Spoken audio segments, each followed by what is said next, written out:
Happy Monday, friends! So, today what we're going to be doing is we're going to be reading this story called Don't Pollute Anymore, Save the Earth by the Berenstain Bears. Now, the reason that we're reading this book is because the theme of the week is Earth Day and recycling. So we're going to learn tons of songs, tons of stories, and information about what Earth Day is and why we should recycle. Let's get started. Something that I love about the Berenstain Bears books, I collect them, is that there's always a poem right at the beginning of every story. And this poem says, "When Bear Country's cubs learn pollution's a fact, they help grown-ups learn to clean up their act." "Well, looky here," said Papa Bear as he opened the evening news. "Your friend Professor Actual Factual's got his picture in the paper." "Oh," said Brother and Sister Bear, coming to see. "There's a big story too," said Papa, "and a headline." "My goodness," said Mama Bear, "what's it about?" "Leading scientist claims Bear Country is in serious trouble," he said, reading the headline. "What sort of trouble?" asked Sister.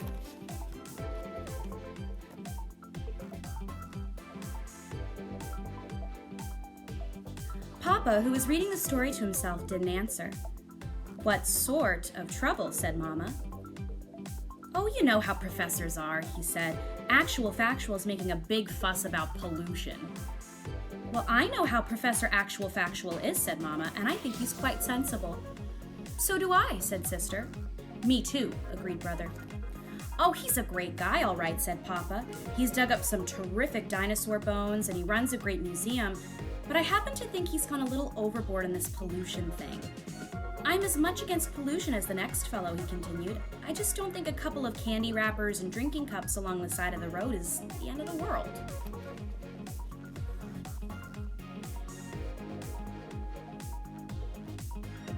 "Besides, Bear Country is in great shape. Come on, I'll show you."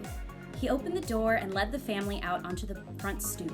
"You see, Bear Country is not only in good shape, it's downright beautiful. The rolling hills, the forests, the lakes and streams, and just look at that sunset." "It's beautiful, all right," agreed Brother. "But our science book says that some of those colors are caused by chemicals in the air that shouldn't be there." "Pfft," said Papa. "Say, aren't you two supposed to be doing homework?"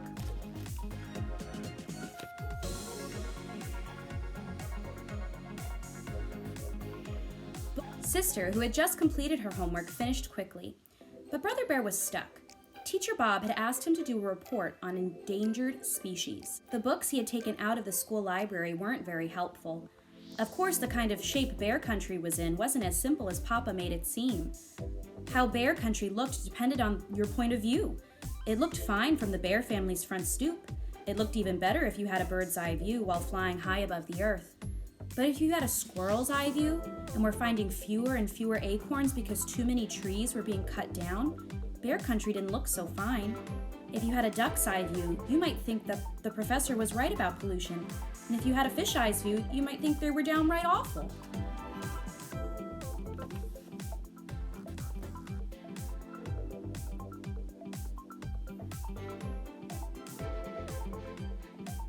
The next day, Brother decided to visit the museum to ask Professor Actual Factual for help with his endangered species report. Sister Bear went with him. Professor Actual Factual was usually cheerful and friendly and bubbling over with ideas and projects when the cubs visited, but this time he looked worried and glum. He cheered up a bit when he saw them, but when Brother told him the purpose of the visit, to get help on a report about endangered species, he said something very surprising. "I'll tell you the endangered species to do your report on. Us!"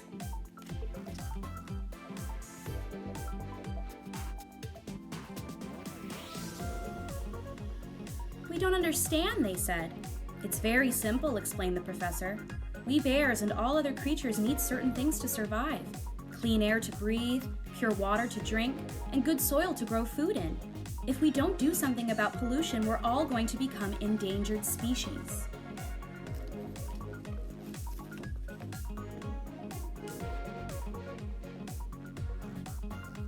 "Come," he said. "You'll understand soon enough." He led them out to where the Actual Factual mobile was parked. It was a special van with all kinds of scientific gear in it.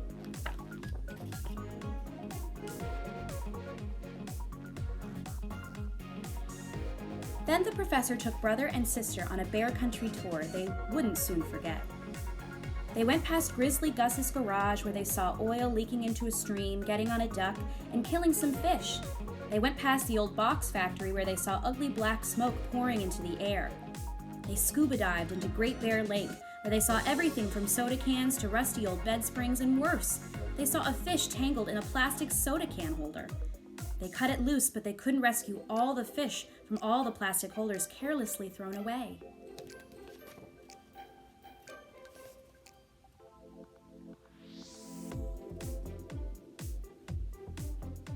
They drove through the forest and saw that a great many trees had been cut down and that not many new trees had been planted to replace them. "You might speak to your dad about that," said the professor. "He and his fellow woods bears could help with that problem."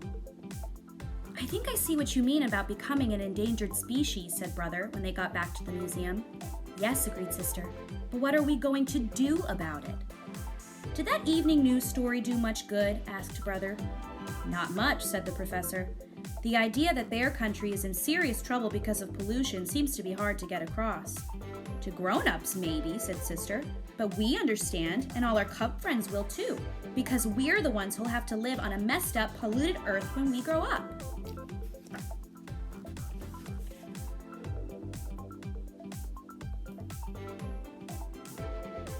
"Professor," said Brother, "how does this sound? You come to our school and explain all about pollution to the cubs of Bear Country. Maybe we can do something about it." Actual Factual was impressed. "I'll give Teacher Bob a call right away and arrange it," he said. And that's what happened. The cubs were all ears and eyes as Actual Factual told them about the trouble Bear Country was getting into. First, he taught them 3 important new words: ecology, conservation, and recycle. The way the professor explained it, ecology means how all the creatures, the plants, and the earth itself work together.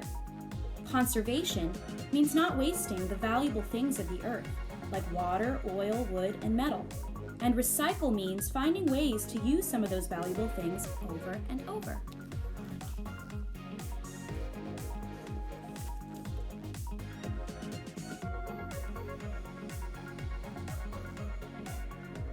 The cubs learned quite a lot from Actual Factual, and they had some ideas of their own too. "How about a recycling program?" suggested one cub. "Maybe for newspapers to start," added another. "Then if it works for cans and bottles too?" Tim Honeypot said. He talked to his dad, Mayor Honeypot, about it. Brother Bear remembered Grizzly Gus's garage. "You shouldn't be allowed to spill oil into streams and kill fish," he said. Babs Bruno, whose dad was the chief of police, said, "I'll talk to my dad. If there isn't a law against it, there ought to be." Even Too Tall helped with an idea. "My uncle owns the Super Duper Market. He could put in a bag return policy for reusing bags." "Excellent suggestion," said the professor. "And if some folks don't want to cooperate," added Too Tall, "me and the gang can lean on them a little." "The bag return is fine, Too Tall," said Teacher Bob, "but no leaning."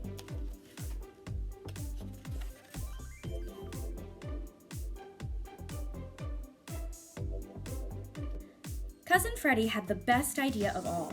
"Let's start a club to stop pollution and call it the Earth Savers Club.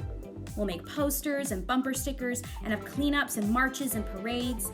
But there was still the problem of Papa and his fellow woods bears.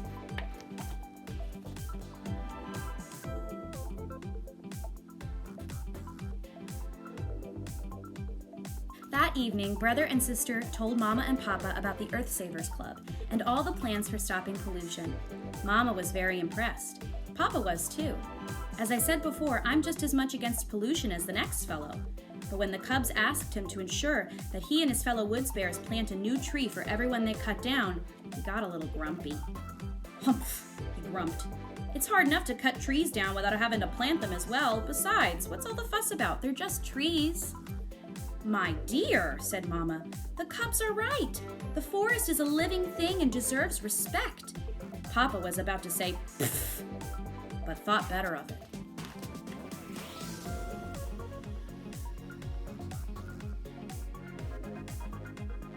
The problem of conserving the forest must have been on his mind, because that night he had a dream.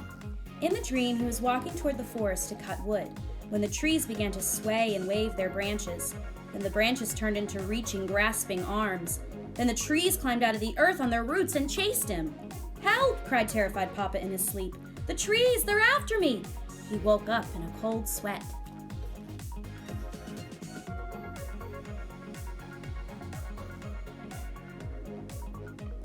Having a nightmare? Asked Mama. Must have been something I ate, he said. Or something you heard, perhaps? She said. About trees? Pfft, he said, and turned over to try to go back to sleep. But it wasn't gonna be easy.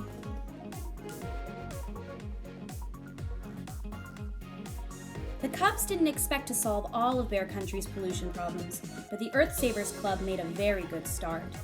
The mayor declared a special holiday called Earth Savers Day, and the Cubs had a big parade. Brother and Sister Bear marched at the head with Professor Actual Factual.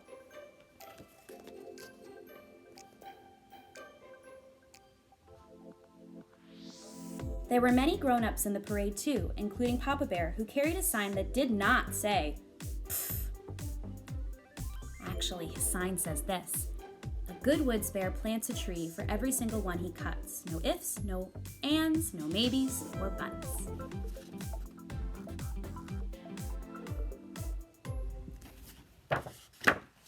The end. So there are 3 R's when it comes to recycling: reduce, reuse, recycle. We're going to learn a song today to help us remember what those words are and what they mean. Reduce means to not make as much trash and not make as much of a mess all the time. Reuse means to reuse things as much as possible. So when Mommy and Daddy make us mac and cheese, we don't throw away the pot after we have our mac and cheese, do we? No, we wash it in the sink. That's reusing something. Then when we recycle things by putting them in a very fancy big bin outside. We recycle things like plastic bottles, glass bottles, tin cans, and paper. Because when we put them in those cans, the trash man picks them up, takes them somewhere where they mush them all together again and make them into new plastic and new paper and new tins for us to use all over again. So here's a little song to help us remember. Sing the Reduce, Reuse, Recycle song.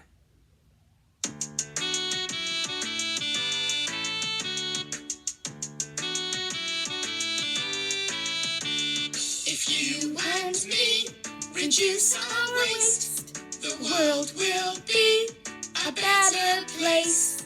Reduce, reuse, recycle too. Come on everyone, it's easy to do.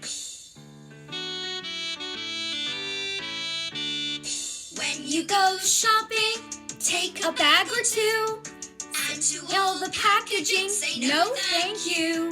Reduce, reuse, recycle too. Come on everyone, it's easy to do. When you're too big to play with your toys, give them to other girls and boys. Reduce, reuse, recycle too. Come on everyone, it's easy to do.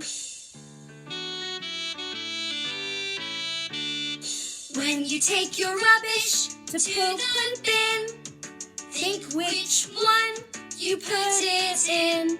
Reduce, reuse, recycle too. Come on everyone, it's easy to do.